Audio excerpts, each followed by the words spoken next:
കുറേ നാളുകൾക്ക് ശേഷം നാട്ടിലെത്തിയപ്പോൾ ഒരു ദിവസം അതിരാവിലെ അങ്ങ് എണീറ്റു. ഇതാ പുറത്തിട്ട് നോക്കുമ്പോഴത്തേക്ക് കുറേ കാഴ്ചകളാണ്. നമ്മുടെ നാട്ടിൽ നമ്മുടെ വീട്ടിലുണ്ടായ കുറേ പച്ചക്കറികൾ.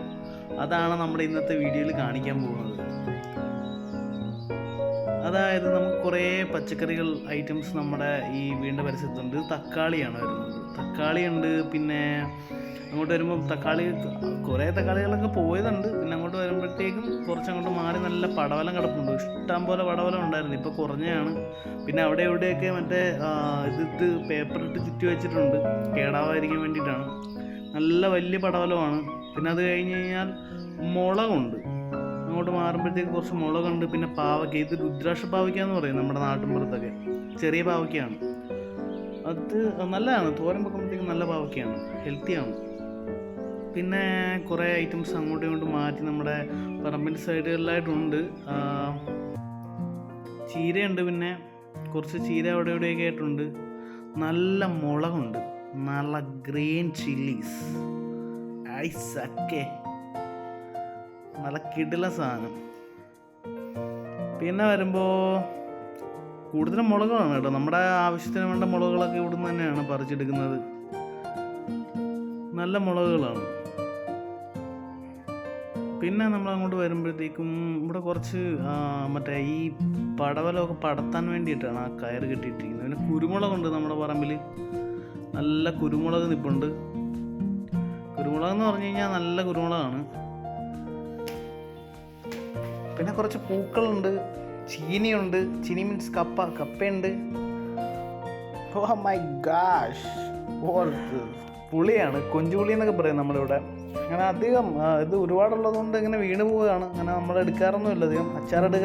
ഇടാനൊക്കെ എടുക്കാറുണ്ട്, പിന്നെ ഉപ്പിലിട്ട് വെക്കാനൊക്കെ. ഇത് ഒരുപാടുള്ളത് കൊണ്ട് നമുക്ക് ഇത് മുഴുവൻ അങ്ങനെ പോവുമായിരുന്നു. നമ്മളങ്ങനെ വേണ്ടവരൊക്കെ വന്ന് പറിച്ചിട്ട് പോവുക. പിന്നെ അത് കുറേയൊക്കെ അങ്ങ് താഴെ വീണ് നമുക്കും കൂടെ ബുദ്ധിമുട്ടാണ്. അതിൻ്റെ ചുവട്ടിൽ തന്നെ കൂട്ടിയിട്ട് അവസാനം അതങ്ങ് അതിന് വളമായിട്ട് പോയിക്കോളും. പിന്നെ ഇതിനകത്ത് കുറച്ച് മീനുകളുണ്ട്, അത് ചേട്ടച്ചേറയാണ്. പണ്ട് എവിടെയോ ഒന്ന് കുറച്ചൊക്കെ കൊണ്ടുവന്നിട്ടാണ്. പിന്നെ അങ്ങനെ നോട്ടമൊന്നുമില്ല, അതുകൊണ്ട് കുറേ അതിനകത്ത് വളർന്നു പോയിട്ടുണ്ട്. കുറേ ഗപ്പികളാണ്. ഗപ്പി പിന്നെ പിള്ളേരൊക്കെ വന്ന് കോരിക്കൊണ്ട് പോകും. ഇഷ്ടം പോലെ ഉണ്ട് അതിനകത്ത്. നമുക്ക് കാണിച്ചു തരാൻ പറ്റാത്തതുകൊണ്ടാണ്. അതിൻ്റെ അടിയിലൊക്കെ ആയിട്ട് ഒരുപാട് ഗപ്പികൾ കിടപ്പുണ്ട്. പിന്നെ വരുമ്പോൾ നമുക്ക് വാഴ പിന്നെ എല്ലായിടത്തും ഉണ്ട്. ഇത് കുറച്ച് കപ്പകൾ നിൽപ്പുണ്ട്. പിന്നെ വെണ്ടയാണിത്. വെണ്ടയൊക്കെ നമുക്ക് ആവശ്യത്തിനനുസരിച്ച് പറിച്ചെടുക്കാം. വെണ്ട, പയർ, ഇത് പയറാണ്. പയർ പിന്നെ അപ്പുറത്ത് കുറച്ച് പയറുകൾ വേറെ ഉണ്ട്. ഇവിടെ പിന്നെ കുറച്ച് മുളകൊക്കെ നിൽപ്പുണ്ട്. അത് കഴിഞ്ഞിങ്ങോട്ട് കുറച്ച് തെറ്റിപ്പൂവും നമ്പ്യാർവട്ടം അങ്ങനെ കുറച്ച് പൂക്കളൊക്കെയാണ്. പിന്നെ റോസ് നിൽപ്പുണ്ട് കുറച്ച്. അതൊക്കെ തന്നെ ഉള്ളൂ. പിന്നെ വരുമ്പോഴത്തേക്കും പിന്നെ ഈ വരുന്നത് ഡബ്ലോളി മരമാണ് കേട്ടോ. ഇത് മറ്റേ പുളിയുടെ കൂട്ട് തന്നെയാണ്. അതിൻ്റെ സീസണൽ ടൈമിൽ ഇത് ഫുള്ളും ഡബ്ലോളി ആയിരിക്കും. ചിലടത്ത് ഗ്ലോബിക്ക എന്നൊക്കെ പറയില്ല, ആ സാധനമാണ്. പിന്നെ ഇതിൻ്റെ ബാക്കിൽ കുറച്ച് പടവലം നിൽപ്പുണ്ട്. നല്ല ഹെൽത്തി സാധനമാണ്, ഗുഡ് വൺ. പിന്നെ ഇത് മറ്റേ പാവയ്ക്കയാണ്, രുദ്രാക്ഷ പാവയ്ക്ക. അത് നമ്മുടെ ഇപ്പുറത്തെ സൈഡിൽ നിന്ന് ഉള്ളതാണ്. പിന്നെ അവിടെ ഇവിടെയൊക്കെ ആയിട്ട് കുറേ പടവളവും പാവയ്ക്കയൊക്കെ നിൽപ്പുണ്ട്. ഇതൊക്കെ നമ്മളിങ്ങനെ പൊതിഞ്ഞ് കെട്ടി നിർത്തിയില്ല എന്നുണ്ടെങ്കിൽ അത് പെട്ടെന്ന് കേടാവും.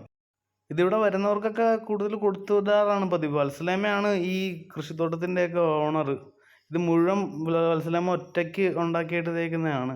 അതുകൊണ്ട് തന്നെ വത്സലേമയുടെ ഫ്രണ്ട്സൊക്കെ വരുമ്പോഴത്തേക്കും ഇതെല്ലാം അവർക്കൊക്കെ കൊടുക്കും. അല്ല ഫാമിലിയിലെ ആൾക്കാരൊക്കെ വരുമ്പോഴത്തേക്ക് പടവലമൊക്കെ പറിച്ചൊക്കെ കൊടുക്കും. കാരണം ഫുള്ളും വത്സലേമ ഒറ്റയ്ക്കാണ് ഇതെല്ലാം ഉണ്ടാക്കിയിട്ട് തേക്കുന്നത്. പിന്നെ കുമ്പളമാണ് കേട്ടോ എനിക്കുന്നത്.